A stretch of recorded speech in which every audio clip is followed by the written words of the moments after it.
afternoon mga kamax. Here's the latest news update brought to us by 95.9 Max News FM Jensen, courtesy of the Manila Times.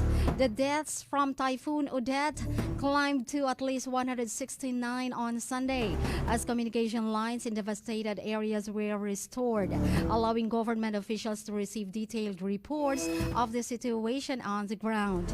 A consolidated report sent to PNP Chief General Leonardo Carlos showed that Central Visayas had the most number of casualties with 129, followed by Western Visayas with 22, Caraga with 10, Northern Mindanao with 7, and Zamboanga Peninsula with 1. It said that 107 others were injured and 50 were missing.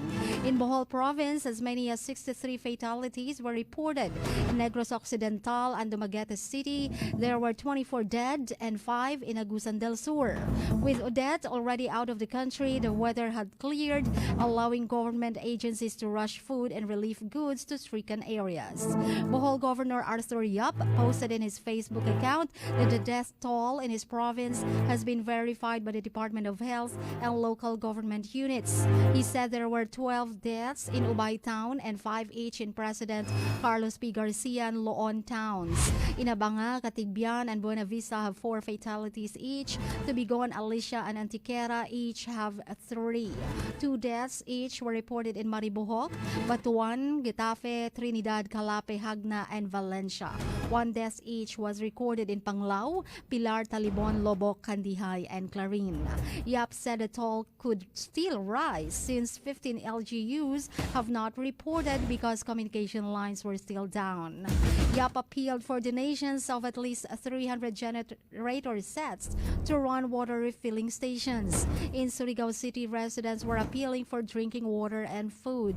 Power and communication lines were sealed down in major areas in Visayas and Mindanao, where Odette struck hardest. The Sibagat Municipal Information Office said the victims were aged 12 to 23.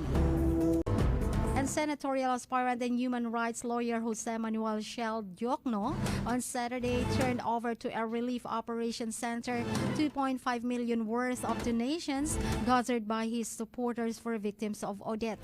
Diokno turned over the donations to the relief operations center of the campaign headquarters of presidential candidate Vice President Maria Leonor Leni Robredo and her running mate Senator Francis Kiko Pangilinan in Quezon City. Robredo visited an evacuation center in Tagbilaran City on Friday and distributed relief aids to the evacuees, as the statement said. That's the latest news update this afternoon, brought to us by Max Capsule, BY Max Coffee, and 95.9 Max News FM, General Santos City. Max FM.